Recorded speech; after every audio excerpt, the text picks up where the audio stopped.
Hello everyone. आज हम इतिहास के एक महत्वपूर्ण टॉपिक इस्लाम की उत्पत्ति के बारे में डिस्कस करेंगे। इस्लाम की उत्पत्ति से पहले हमें ये जानना जरूरी है कि इस्लाम धर्म जो है वह एक एकेश्वरवाद धर्म है। और एकेश्वरवाद का मतलब होता है कि एक ही ईश्वर में विश्वास करने वाला जो धर्म है उसे एकेश्वरवाद धर्म कहते हैं। और इस्लाम में एक ईश्वर मतलब अल्लाह के ऊपर विश्वास किया जाता है। और अल्लाह शब्द जो है वो अरबी भाषा से बना है और उसी अल्लाह को फारसी भाषा में खुदा कहा जाता है।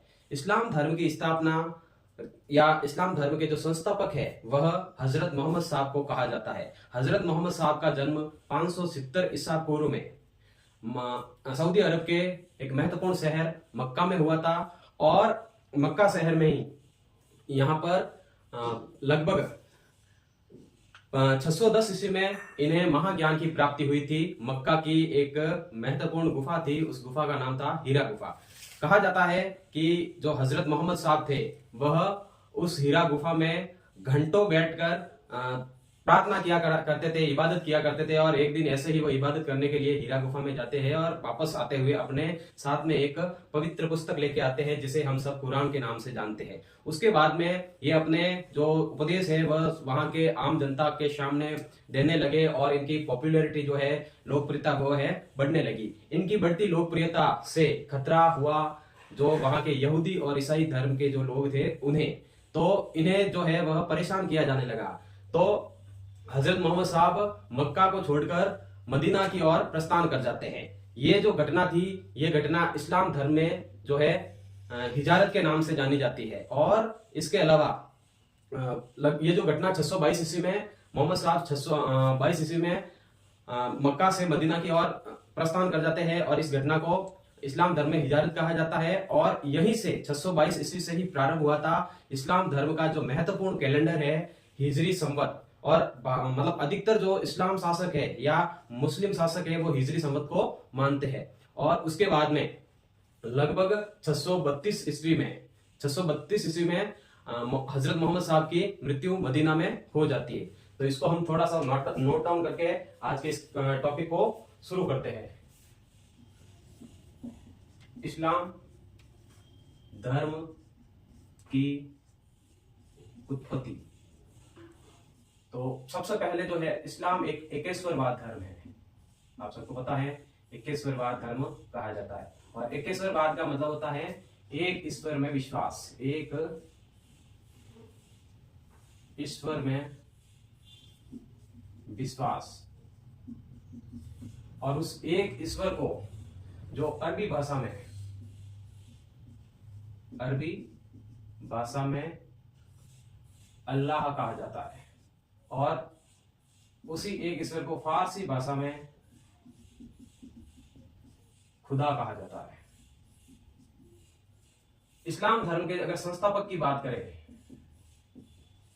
इस्लाम धर्म के संस्थापक, तो इस्लाम धर्म के संस्थापक हो जाएंगे हजरत मोहम्मद साहब।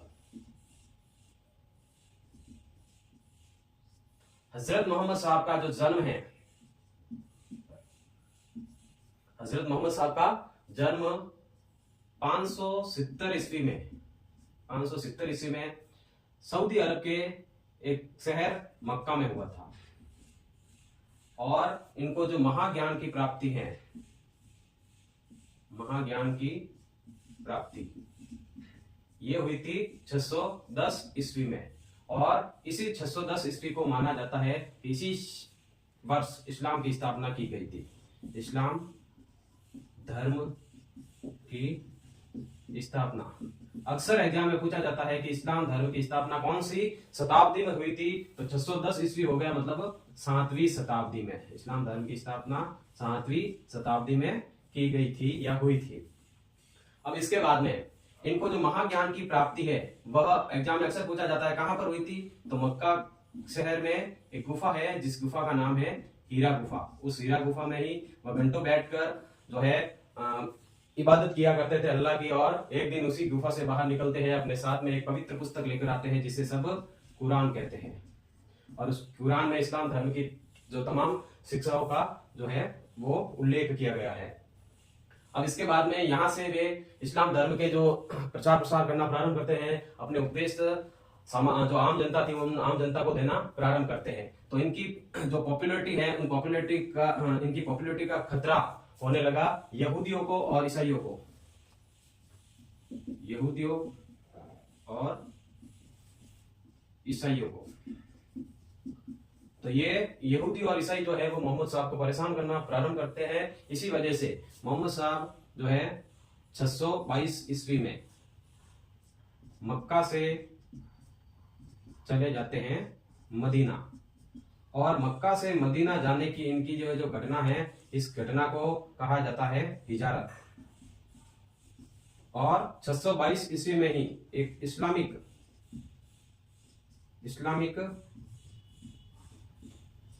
कैलेंडर की जो शुरुआत होती है, जिसे सब हिजरी संवत के नाम से जानते हैं, हिजरी संवत।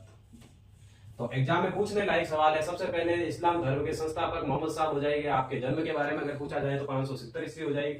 कहाँ हुआ था? मक्का में हुआ था। और इन्हें महाज्ञान की प्राप्ति जो है, उसी घटना को इस्लाम धर्म की स्थापना कहा जाता है, जो 610 ईस्वी में हुई थी। कभी कभी शताब्दी पूछा जा सकता है। 7वीं शताब्दी में जो है इस्लाम धर्म की स्थापना हुई थी। और इन्हें महाज्ञान की प्राप्ति कहाँ, किस गुफा में हुई थी? तो हीरा गुफा में इन्हें महाज्ञान की प्राप्ति हुई थी। और यहूदियों और ईसाइयों द्वारा जब परेशान किया जाने लगा तो ये 622 ईस्वी में मक्का से मदीना की ओर प्रस्थान कर जाते हैं। इस घटना को इस्लाम धर्म में हिजारत कहा जाता है और इस्लामिक कैलेंडर इसी 622 ईस्वी में प्रारंभ हुआ था। और अधिकतर जो मुस्लिम शासक है वह इसी हिजरी संवत को जो है वो मानते हैं। और 632 ईस्वी में जो है मोहम्मद साहब की मृत्यु हो जाती है। अब मोहम्मद साहब की मृत्यु के बाद में सबसे महत्वपूर्ण सवाल यह था कि इनके बाद में इनका उत्तराधिकारी कौन बनेगा। तो इनके उत्तराधिकारी में सबसे जो प्रबल दावेदार थे वह इनके दामाद, और इनके जो प्रमुख शिष्य थे उनका नाम था अली। ये इनके जो उत्तराधिकारी के प्रबल दावेदार थे। और इनके जो मोहम्मद साहब के बाद में जो इनके उत्तराधिकारी थे, इनके उत्तराधिकारी को खलीफा कहा जाता है इस्लाम धर्म में, खलीफा।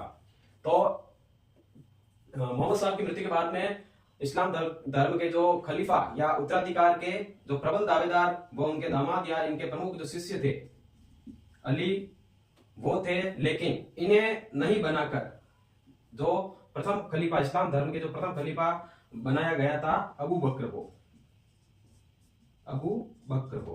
अबू बकर के बाद में इस्लाम धर्म के अगले खलीफा बने थे उमर, और उमर के बाद में इस्लाम धर्म के अगले खलीफा बने थे उस्मान, और उस्मान के बाद में इस्लाम धर्म के अगले खलीफा बनाया गया था अली को। और यहीं से कंट्रोवर्सी इस्लाम धर्म में प्रारंभ होती है। इस्लाम धर्म के जो 15 से 20% जो लोग हैं वह अली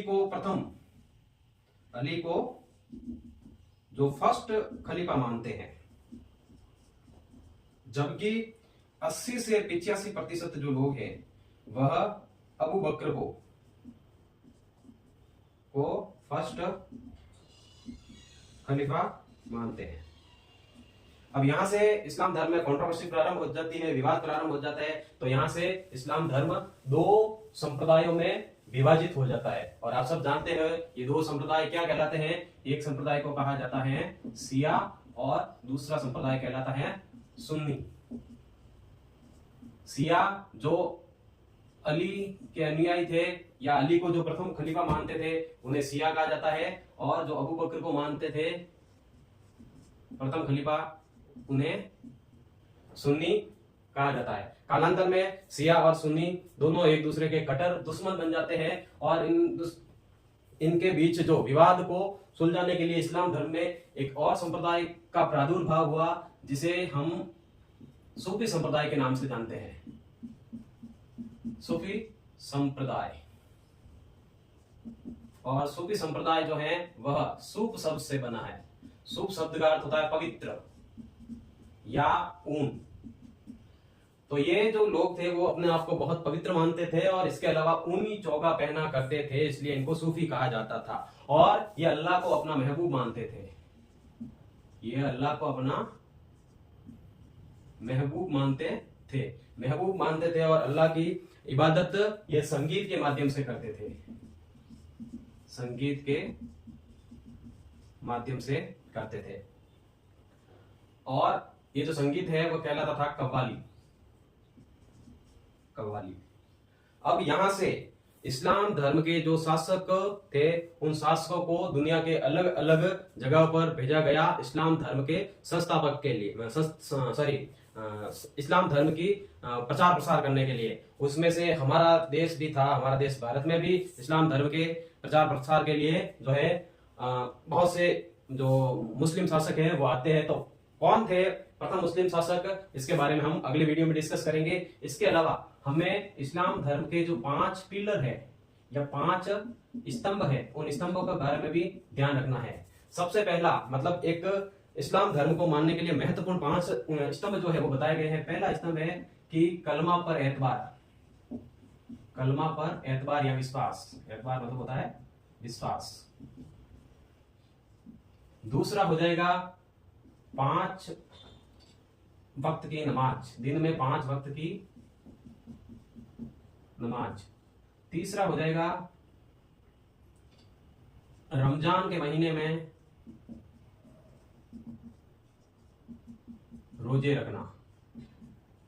और चौथा हो जाएगा अपने जीवन काल में एक बार हज की यात्रा करना, हज की यात्रा करना। और 5वां हो जाएगा अपनी कमाई का 1/40वां भाग जो है वह जकात के रूप में देना।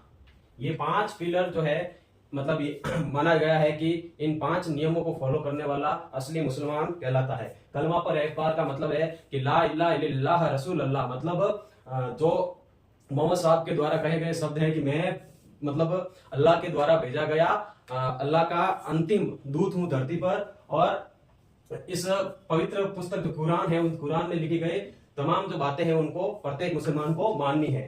प्रत्येक मुसलमान को, एक सच्चे मुसलमान को दिन में 5 वक्त की नमाज जरूर अदा करनी है। और जब पवित्र महीना आता है रमजान का महीना, उस रमजान महीने में प्रत्येक मुसलमान को रोजे रखने हैं। और अपने जीवन काल में यदि आप सच्चे मुसलमान हैं तो अपने जीवन काल में एक बार हज की यात्रा जरूर करनी है। और आपकी कमाई का 1/40वां भाग जकात मतलब दान के रूप में गरीबों को देना है। ये इस्लाम धर्म के 5 पिलर कहलाते हैं। आशा करता हूं आपको ये जो इन्फॉर्मेशन है वो अच्छी लगी होगी। यदि आपको इन्फॉर्मेशन अच्छी लगी हो तो वीडियो को ज्यादा से ज्यादा शेयर कीजिए और चैनल पर यदि आप पहली बार आए हैं तो चैनल को सब्सक्राइब कीजिए। Thank you.